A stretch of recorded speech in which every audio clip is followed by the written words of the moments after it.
स्वागत है आपका मीना वाटिका ऑनलाइन प्लेटफॉर्म पर। आज के क्लास में हम विद्युत चुंबकीय तरंग के प्रकार पढ़ेंगे, इलेक्ट्रोमैग्नेटिक वेव।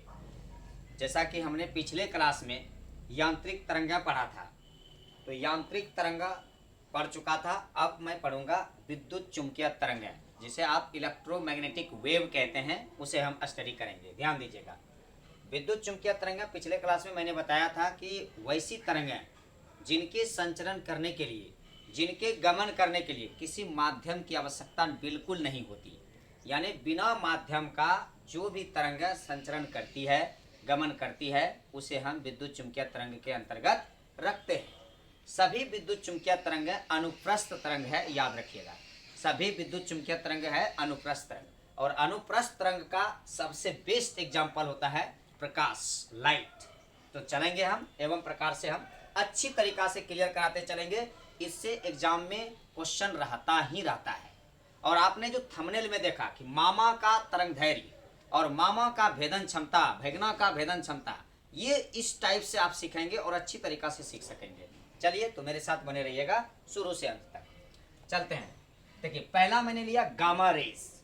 पहला गामा रेज, गामा अर्थात मामा। ध्यान दीजिएगा, गामा अर्थात मामा, इसको पत्नी का नाम है हेनरी बेक्वेरेल, अर्थात गामा रेज का खोज करता है हेनरी बेक्वेरेल। अब कहिएगा आपने कि पॉल विलार्ड क्यों लिख लिए सर? तो पॉल विलार्ड इसलिए लिखा क्योंकि कहीं कहीं क्वेश्चन में पूछा जाता है हेनरी बेक्वेरेल, तो कहीं पूछा जाता है पॉल विलार्ड। तो याद रखिएगा, गामा किरणों की खोज पॉल विलार्ड अर्थात हेनरी बेक्वेरेल ने किया था। क्लियर है? अब हम बढ़ते हैं आगे। आवृत्ति परिसर की बात करेगा। ध्यान दीजिएगा, मैंने तीनों को एक साथ क्यों लिखा है, इसका पीछे रीजन है। इसके पीछे रीजन है कि तीनों को एक साथ मैंने क्यों लिखा है, एकदम ध्यान दीजिएगा। चलिए समझते हैं। तो इसकी जो आवृत्ति आप देख रहे हैं, यानी गामा की आवृत्ति 10⁻20 से 10⁻18 हर्ट्ज होगी। गामा की आवृत्ति कितनी होगी? 10⁻20 से 10⁻18 होगी हर्ट्ज में। अब देखिए, जैसे गामा से उतरते हैं भांजा में, गामा और एक्सरे, तो गामा एक्सरे में आवृत्ति होगा 18 से 16। क्लियर है? यानी गामा एक्स पारादृश्य, ऐसे याद रखिएगा। हम 4 विद्युत चुंबकीय तरंग को अभी हमेशा के लिए क्लियर कर देंगे, एकदम बिल्कुल खल्लास हो जाएगा ये। देखिए, गामा एक्स पारादृश्य, एकदम ध्यान रखिएगा। मैंने क्या कहा? गामा एक्स अपारा अदृश्य, ये दृश्य, ये जो आप देख रहे हैं, इसका जो रोटेशन देख रहे हैं, गामा एक्स पारादृश्य का, इसे ध्यान से देखिएगा। गामा एक्स पारादृश्य, गामा एक्स पारादृश्य, अर्थात गामा रे का आवृत्ति परिसर 10⁻20 से 18, यानी 20 से 18, फिर 18 से 16। ध्यान दीजिएगा, 20 से 18, फिर 18 से 16, और फिर 16 से, ध्यान दीजिएगा, फिर 16 से 14, और फिर 14 से 12। क्लियर हुआ? एकदम बिल्कुल। यानी हम स्टार्ट कहां से करेंगे? 20 से 18, यानी मामा, गामा अर्थात मामा, मामा का एज 20 से 18, उसके बाद है भांजा, यानी 18 से 16, फिर 16 से 14, और फिर 14 से 12, यानी गामा एक्स पारादृश्य, गामा एक्स पारादृश्य। क्लियर हुआ? आवृत्ति परिसर क्लियर हो गया। अब हम चलते हैं तरंगदैर्घ्य परिसर में, एकदम बिल्कुल अच्छी तरीका से। देखिए, गामा का जो तरंगदैर्घ्य परिसर होता है 10⁻⁻14 मीटर से 10⁻⁻10 मीटर तक होता है। ध्यान रखिएगा, तरंगदैर्घ्य परिसर हमेशा कितना होगा? माइनस में होगा। कितना होगा? माइनस में होगा, यानी 10⁻⁻14 मीटर से 10⁻⁻10 मीटर होगा। तो मैंने आपको क्या सिखाया?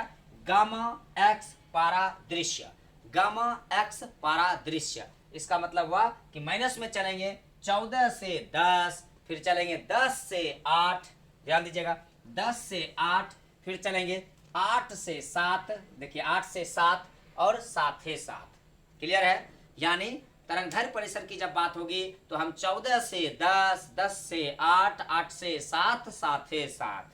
क्लियर हुआ कि 10 से कहाँ चलेंगे? 14 से 10, 10 से 8, 8 से 7, 7 से 7। तीनों क्लियर हुआ? देखिए, यहाँ चलेंगे 14 से 10, 10 से 8, 8 से 7, 7 से 7। क्लियर? एकदम बिल्कुल अच्छी तरीका से तरंगदैर्घ्य परिसर आपका क्लियर हुआ। अर्थात आपने क्या करना है, आपको सिर्फ मामा याद रखना है। मामा यदि आपका कंप्लीट है तो सब चीज कंप्लीट हो जाएगा। तो ध्यान दीजिएगा, गामा एक्स पारादृश्य, गामा एक्स पारादृश्य। अब चलते हैं खोजकर्ता पर। देखिए, गामा को खोजा किसने? हेनरी बेक्वेरेल ने। किसने?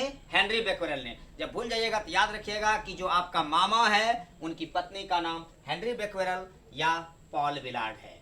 क्लियर? एक व्यक्ति का दो नाम होता है, एक कागज वाला नाम, एक निक नेम। तो वही इसी चीज की बात कर रहा हूं। एक निक नेम है जिन्हें लोगों ने पॉल विलार्ड कहकर पुकारता था। अर्थात मामा पॉल विलार्ड और हेनरी बेक्वेरेल दोनों के साथ शिफ्ट करेंगे। फिर आएगा उसका भांजा, भांजा रोएंटजन। भांजा यानी एक्सरे, एक्सरे का खोज किसने किया?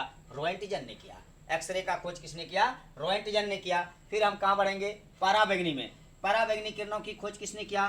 रीटर ने किया। पराबैंगनी किरणों की खोज किसने किया? रीटर ने किया। कंप्लीट हो रहा है। सेशन को अच्छी तरीका से आप समझ रहे हैं, बिल्कुल समझते चलेंगे। तो पराबैंगनी यानी अल्ट्रावायलेट रे, पराबैंगनी किरणों का खोज किसने किया? रीटर ने किया। अब कहाँ आएंगे? विजिबल लाइट अर्थात दृश्य विकिरण। विजिबल लाइट अर्थात दृश्य विकिरण। दृश्य विकिरण का खोज किसने किया? न्यूटन महोदय ने। न्यूटन महोदय का बहुत अच्छा फेवरेट क्वेश्चन आता है, न्यूटन का शीतलन नियम। आपको पता होना चाहिए कि न्यूटन का जो शीतलन नियम है, न्यूटन महोदय की पत्नी का नाम है शीतलन। इसकी कहानी मैं ऑलरेडी आप लोगों को बता चुका हूं, ध्यान दीजिएगा। देखिए, तरंगदैर्घ्य परिसर क्लियर हो चुका है। अब भेदन क्षमता में आते हैं। पेनेट्रेटिंग पावर, भेदन क्षमता को पेनेट्रेटिंग पावर कहते हैं। मामा का भेदन क्षमता बहुत ज्यादा होता है, लेकिन खुद बेचारे आवेशहीन होते हैं। जैसे देखिए कि भांजा कोई गलती करता है तो मामा खुद से उसे कुछ नहीं कहते, मतलब खुद सा उसका मतलब अपना जो आवेश है उसका हीन है, आवेशहीन है, लेकिन भेदन क्षमता बढ़ा देता है कि ये है मामा ने किया, भैगना ने कोई गलती, मामा ने क्या किया, इसका जो है भेदन क्षमता बढ़ाया, और भेदन क्षमता जैसे बढ़ाया आ गया कहाँ? पाड़ा, यानी पाड़ा चढ़ गया उसके माता पिता को, और उसे दंड स्वरूप भैगना को दंड मिल गया। तो आप ध्यान दीजिएगा एकदम बिल्कुल अच्छे से कि गामा का भेदन क्षमता होता है ज्यादा, लेकिन खुद होते हैं आवेशहीन। गामा का भेदन क्षमता यानी पेनेट्रेटिंग पावर होता है ज्यादा और खुद होते हैं आवेशहीन। क्लियर है? गामा का पेनेट्रेटिंग क्षमता होता है ज्यादा और खुद होते हैं आवेशहीन। अब बात करते हैं, बहुत ही रोचक तथ्य मिलने वाला है आपको, एकदम ध्यान से देखिएगा कि जब एक्सरे की जो भेदन क्षमता होगी, पेनेट्रेटिंग पावर होगी, गामा रे से कम होगी। किससे? गामा रे से कम। अब आपको एग्जाम देने गए और एग्जाम में क्वेश्चन क्या पूछ लिया गया, ध्यान दीजिएगा, एकदम बिल्कुल अच्छे तरीका से समझते चलिएगा। एकदम सोए हैं तो उठ करके देखिए एकदम अच्छी तरीका से, क्योंकि एक क्वेश्चन एग्जाम में आपको आना ही वाला है। ध्यान दीजिएगा, क्वेश्चन देगा कि इनमें से किस किरणों की भेदन क्षमता सबसे अधिक होती है, और गामा रे ऑप्शन में नहीं देगा। आप क्वेश्चन को छोड़ के नहीं आएंगे, आप ऐसा नहीं करेंगे, आप क्वेश्चन छोड़ के नहीं आएंगे, आप कहेंगे कि भाई एक्सरे होगा। क्यों? क्योंकि एक्सरे की भेदन क्षमता गामा रे से कम होती है, अर्थात गामा नहीं है तब इसी का सबसे ज्यादा हुआ। बात समझिए, जैसे हम आपके घरों में आप दो भाई बहन हैं, तो मान लिया जाए दोनों भाई खड़े हैं, अभी दोनों में तो आप बड़े हैं, और जब आप उपस्थित नहीं रहते हैं, अनुपस्थित हो जाते हैं, आप कहीं चले जाते हैं, और कोई इंसान ये पूछता है कि अभी दोनों में कौन बड़े हैं, तो अभी तो मैं ही बड़ा हूं ना, ये बात। इसीलिए मैं ये कह रहा हूं कि ये इसकी भेदन क्षमता ज्यादा होगा जब गामा नहीं रहेगा तब। क्लियर है? अब आते हैं उपयोग में। देखिए, नाभिकीय अभिक्रिया तथा कृत्रिम रेडियोधर्मिता, गामा रे का जो मतलब उपयोग किया जाता है नाभिकीय अभिक्रिया में तथा कृत्रिम रेडियोधर्मिता में किया जाता है। गामा रे का उपयोग कहाँ किया जाता है? नाभिकीय अभिक्रिया तथा कृत्रिम रेडियोधर्मिता में। एकदम अच्छी तरीका से समझेंगे, उपयोग एकदम ध्यान से देखिएगा। नाभिकीय अभिक्रिया तथा कृत्रिम रेडियोधर्मिता में गामा रे का उपयोग किया जाता है।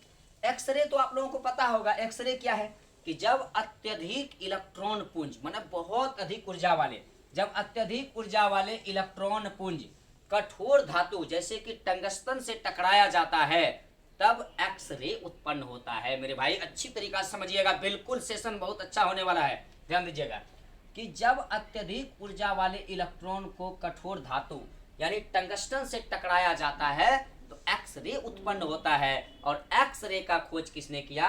रोएंटजन ने किया। इसको कहीं कहीं आप रोएंटजन पढ़ते हैं, तो रोएंटजन रोएंटजन सब एक ही चीज है, आप ध्यान दीजिएगा।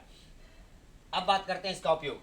एक्सरे का उपयोग तो पता होगा कि जब भी इंसान एक्सीडेंट होता है या हड्डी वगैरह टूट फूट जाती है तो उसे क्या करते हैं, लोग उसे एक्सरे करने का आदेश देते हैं। मतलब जो डॉक्टर होते हैं वो लिखते हैं कि एक्सरे कराइए। एक्सरे मतलब क्या, एक्सरे कराने से क्या पता चलता है कि टूटी हड्डियों का पता, मतलब जहां टूटा हुआ होगा शरीर का हड्डी, यानी वो तुरंत क्या हो जाएगा, उसकी कॉपी हो जाएगी और डॉक्टर उसे अच्छी तरीका से देख पाएंगे। अर्थात एक्सरे का खोज किसने किया, रोएंटजन ने किया। क्यों किया, क्योंकि टूटी हड्डी का पता लगाया जा सके। क्लियर। मेटल डिटेक्टर, आपको पता होगा कि जो मेटल डिटेक्टर मशीन होती है, जो चेकअप किया जाता है कि कहीं कुछ डिवाइस वगैरह नहीं लेके जा रहे हैं, एग्जाम वगैरह जो देने जाते हैं, जो चेकअप होता है वही है मेटल डिटेक्टर, और उसमें एक्सरे का इस्तेमाल होता है।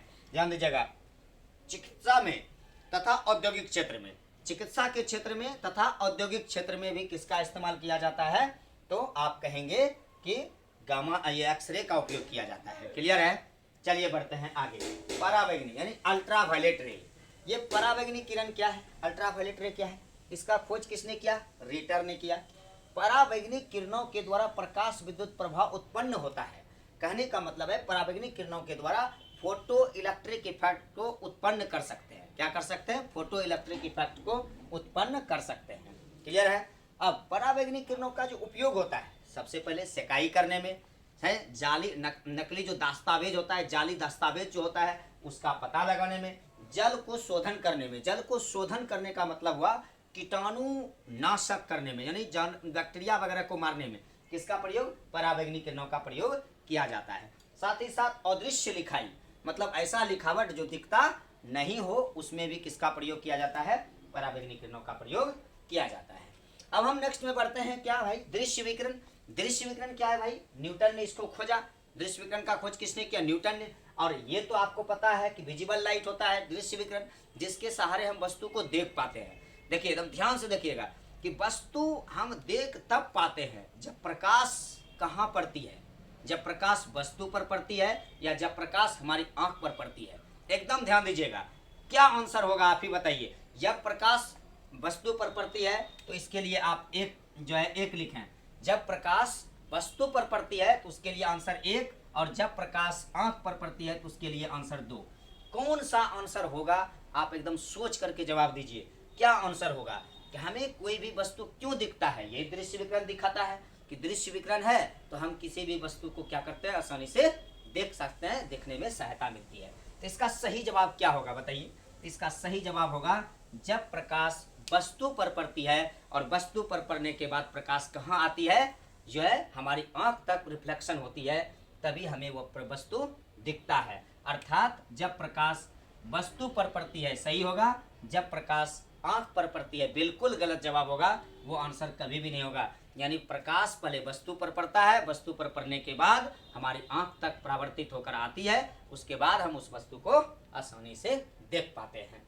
अब आते हैं तरंगदैर्घ्य। देखिए तरंगदैर्घ्य मैंने कहा था आपको कि कुछ नहीं है, एकदम बिल्कुल इजी है, यानी 14 से उठाएंगे, यानी गामा एक्स पारादृश्य, गामा एक्स पारादृश्य, इस चीज को आप याद रखेंगे बिल्कुल, गामा एक्स पारादृश्य, एकदम भूलिएगा नहीं, गामा एक्स पारादृश्य।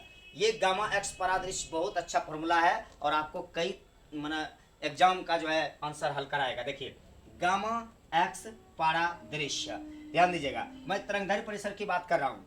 14 से 10 मीटर में होता है तरंगदैर्घ्य, 14 से 10, 10 से 8, 8 से 7, 7 से 7।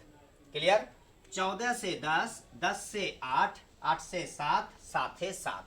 ध्यान दीजिएगा यहाँ पर 14 से 10 ये माइनस में होगा, ध्यान रखिएगा, क्यों, क्योंकि तरंगदैर्घ्य परिसर मैं लिख रहा हूँ।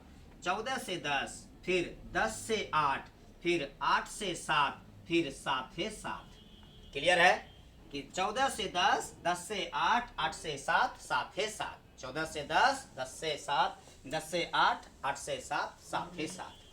क्लियर तरंगदैर्घ्य परिसर। अब हम कहाँ बढ़ते हैं, आवृत्ति परिसर में। बिल्कुल अच्छे तरीका से देखिएगा, आवृत्ति परिसर कुछ नहीं है, आपको याद क्या रखना है, मामा। मामा का एज कितना हो रहा है, 20 साल, तो 20 से 18, 20 से 18। उसके बाद आता है एक्सरे गामा एक्स, तो 20 से 18, 18 से 16, 16 से 14, 14 से 12। क्लियर। 20 से, देखिए ध्यान से, 20 से 18, 18 से 16, 16 से 14, 14 से 12। क्लियर।